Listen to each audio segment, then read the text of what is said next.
Hello guys and gals, me Mutahar, and boy oh boy, I'm going to show you how to protect your YouTube channel or really any account on the internet. Now again, before we begin, this is not a 100% foolproof guide. As you all know, the world of computer hacking and the world of computer safety is an ongoing effort. So if I tell you one thing, it may not be applicable 10 years down the road, okay? Things change.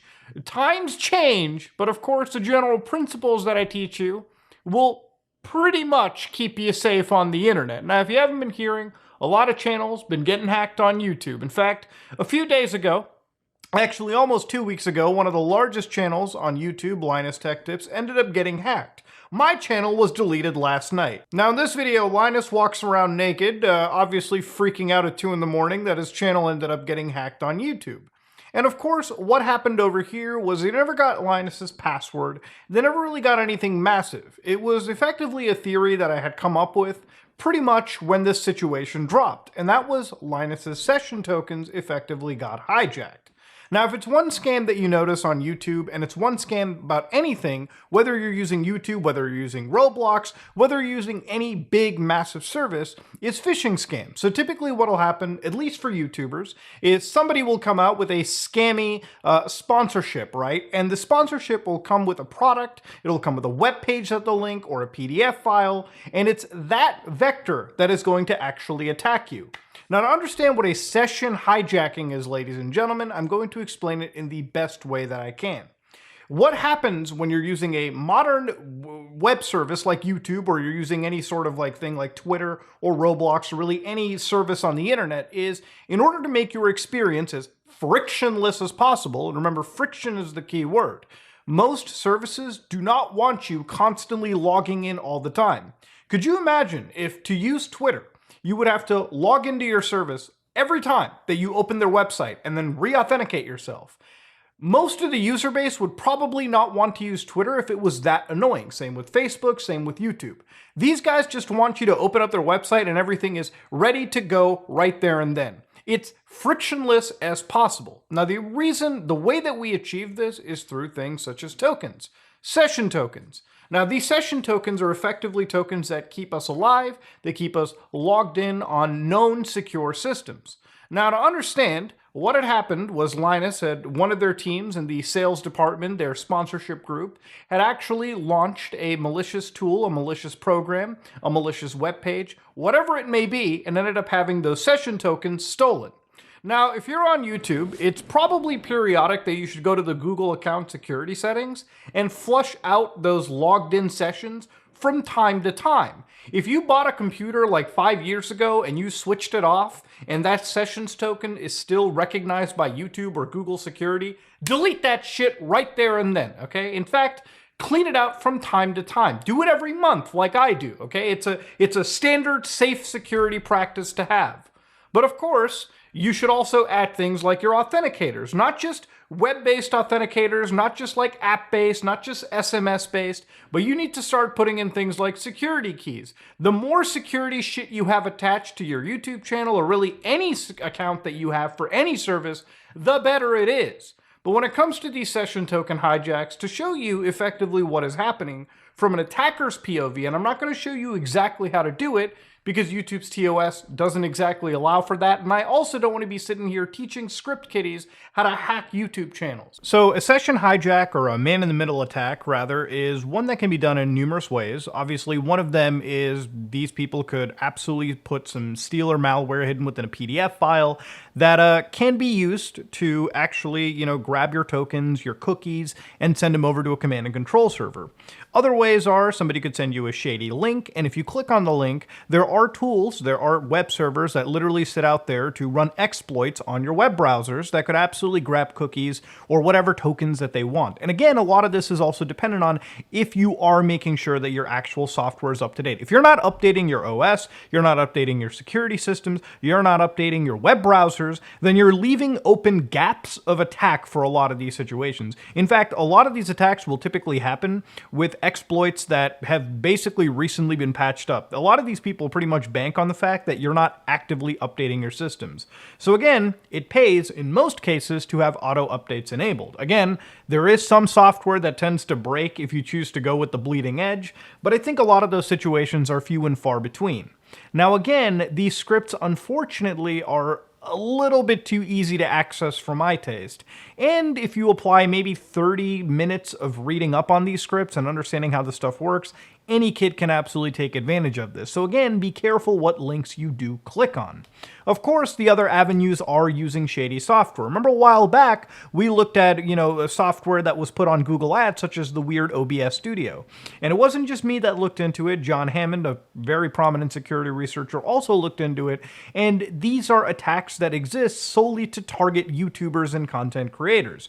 Typically, when you go on Google and you type in OBS Studio, you're expected the first link is from the actual web page. Anytime you see the advertising link, that's a scary sign right there. These people spread malware, data stealing malware hidden within these programs, and while yes, you will get OBS Studio, you're also going to get OBS Studio with a little hint of actual malware, and that'll steal, again, your tokens. The whole goal here is to get you to launch a script, get you to launch a program, get you to launch a PDF file loaded with shady macros. Also, you can send over your browser information for these people to take.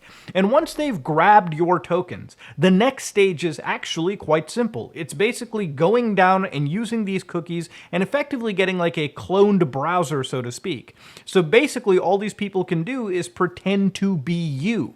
I, for instance, have a Mac laptop that I have signed into my YouTube account, so if I do fly out to certain parts of the world, I can log into my YouTube channels. Now, if YouTube detects that that session token is not connected from Canada, but rather connected from Kyoto or New York or Los Angeles or, Cairo or whatever, then it's going to freak out and it's going to tell me, listen, make sure you verify it's actually you. And that's a good safeguard. But again, if you're a hacker, if you're somebody that is malicious, you are going to find a million ways to spoof so that you can basically pretend to be me and use that clone session token. That is the unfortunate side of this entire situation, and it's one that you have to be really, really careful about. Again, session hijacking is not new.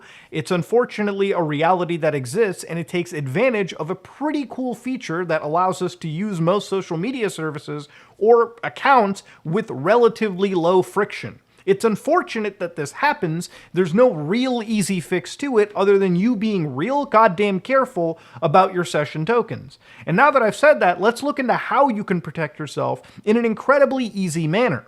Now, okay, ladies and gentlemen, let's talk about protecting yourself, okay? Moody, you got me scared with session tokens. What do I do to make sure a hacker doesn't steal it? So we're going to start off quickly. We're going to start off, kind of dipping our pinky into the pond, so to speak.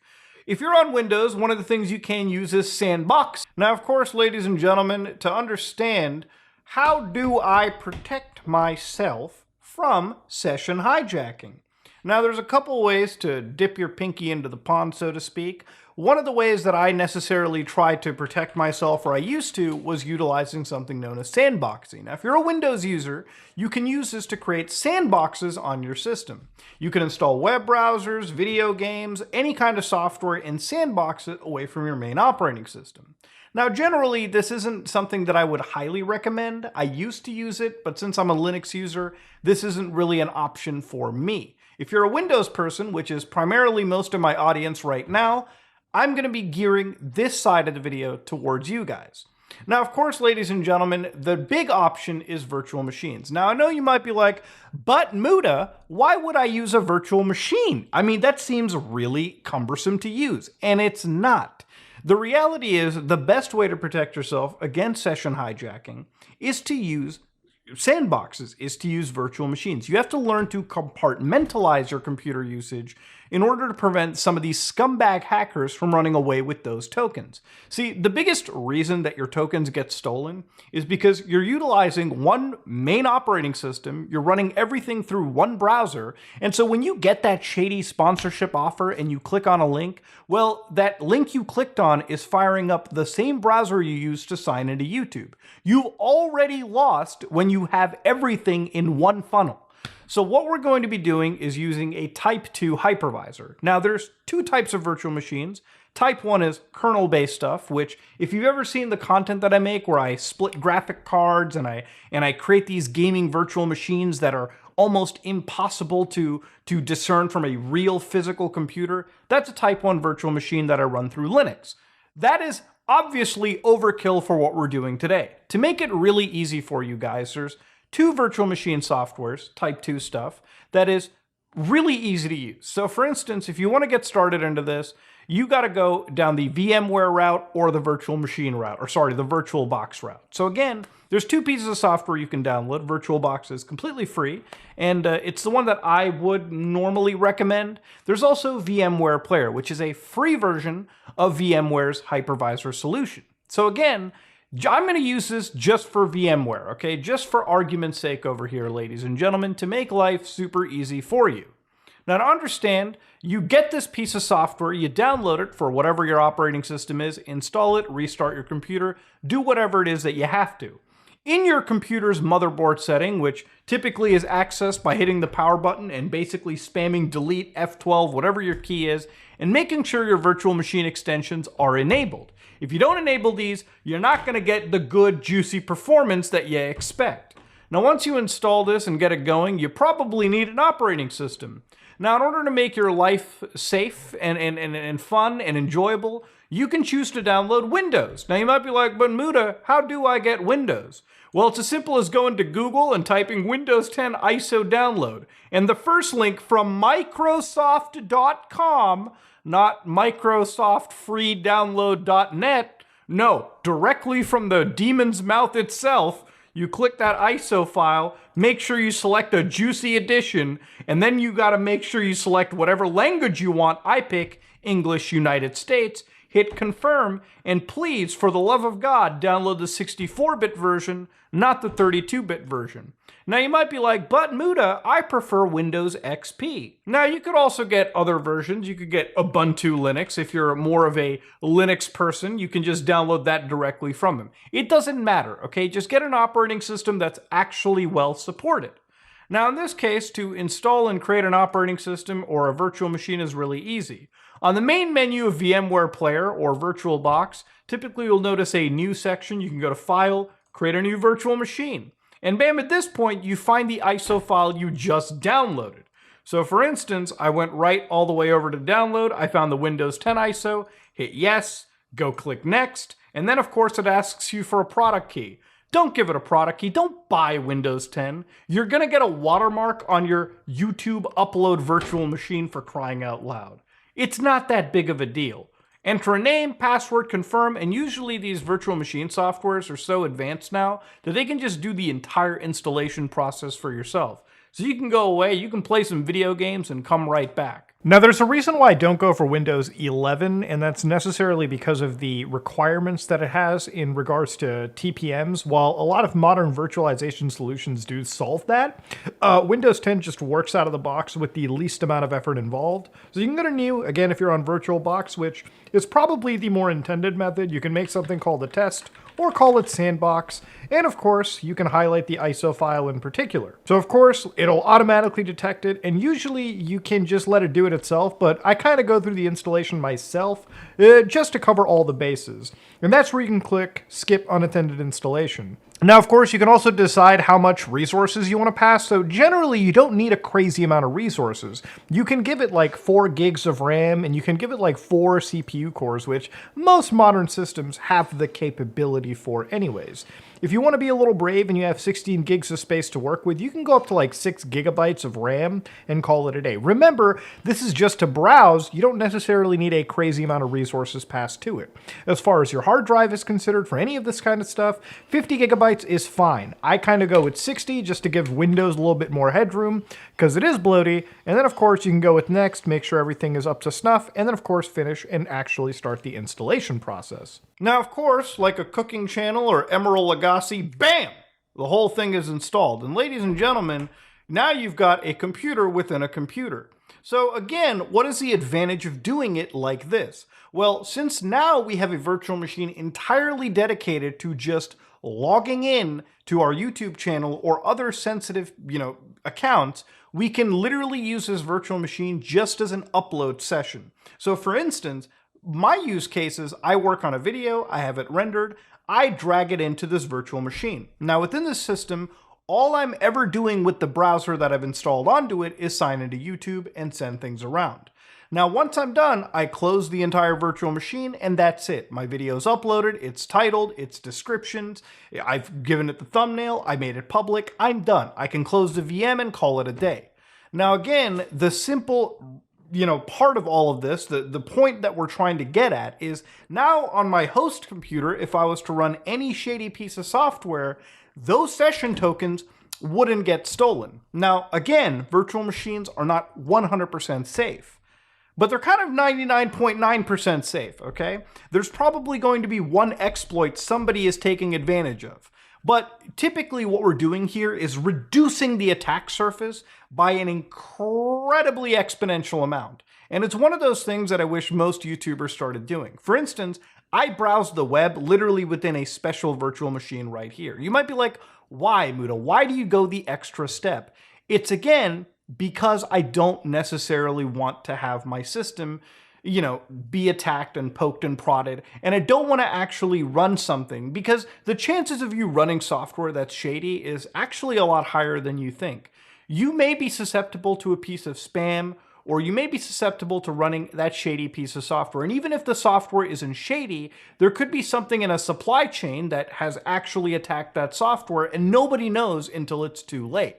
So again, by isolating all of your applications this way and your logins into specific virtual machines, again, that YouTube sensitive virtual machine that I have is designed for two things: signing into YouTube, signing into the tax department, and banks. Other than that, it never gets touched. And by doing it this way, you're actually splitting your login sessions into like specific different systems, not having it in one place for any attacker to grab a hold of. Because like I showed you earlier in the video, it's a lot easier than you think.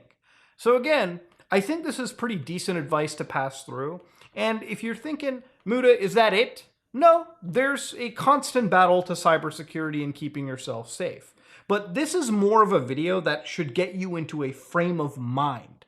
You need to start sandboxing yourself, especially when you touch the internet and you browse through. I'm going to wager that 80% of the stuff that's really dangerous is all out there through web browsers, okay? And the moment you start sandboxing and putting on the internet condom, so to speak, the safer your accounts become.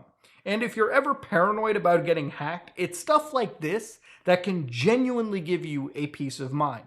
And you might be like, but Muda, what if I don't have a super NASA grade computer and I can run a virtual machine?